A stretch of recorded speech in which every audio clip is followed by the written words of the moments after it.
Hello बच्चों, let's read the question. What is common characteristic of earthworm, soil mites and dung beetle of an ecosystem? Option A, primary producer. Option B, primary consumer. Option C, secondary consumer. And option D, tertiary consumer. इस question में पूछा गया है कि earthworm, soil mites और डंग beetle में क्या common चीज होती है, क्या कॉमन कैरेक्टरिस्टिक होता है इन तीनों का. तो इस क्वेश्चन के लिए की कॉन्सेप्ट है डेट्रिटस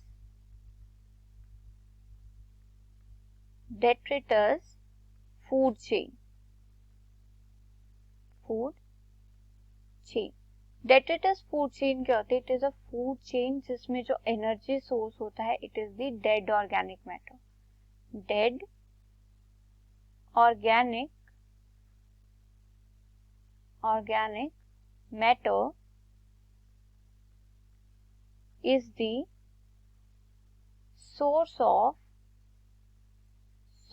of energy.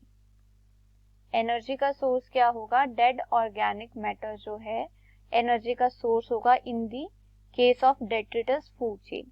अब डेट्रिटस फूड चेन में सीक्वेंस क्या रहता है ऑर्गेनिजम्स का? तो सबसे पहले आते हैं प्रोड्यूसर्स जो क्या होंगे? डेड ऑर्गेनिक मैटर होंगे, जिसके ऊपर कौन फीड करेंगे? Primary consumer. और प्राइमरी कंज्यूमर्स पर कौन फीड करेंगे? They are the secondary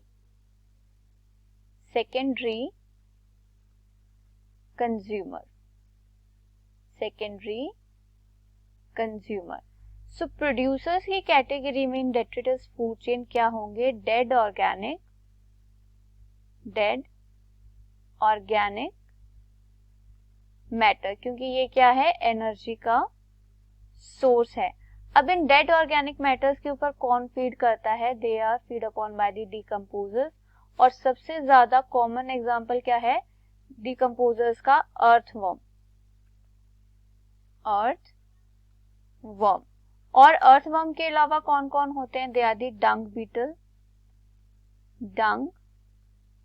beetle जो काउ डंग के ऊपर फीड करते हैं. And soil mites,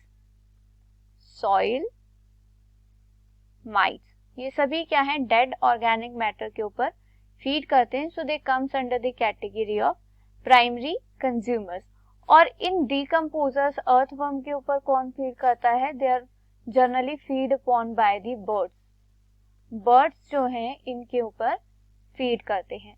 so in this particular situation और पर्टिकुलर फूड चेन जो प्राइमरी कंज्यूमर्स हैं वो कौन कौन है? Earthworm, dung beetle and soil mites. तो इस क्वेश्चन में हमसे पूछा गया था कि अर्थवर्म, सॉइल माइट्स और डंग बीटल किसी इकोसिस्टम के उनमें क्या कॉमन कैरेक्टरिस्टिक होता है. सो ये सभी क्या हैं? They are the primary consumers in the detritus food chain.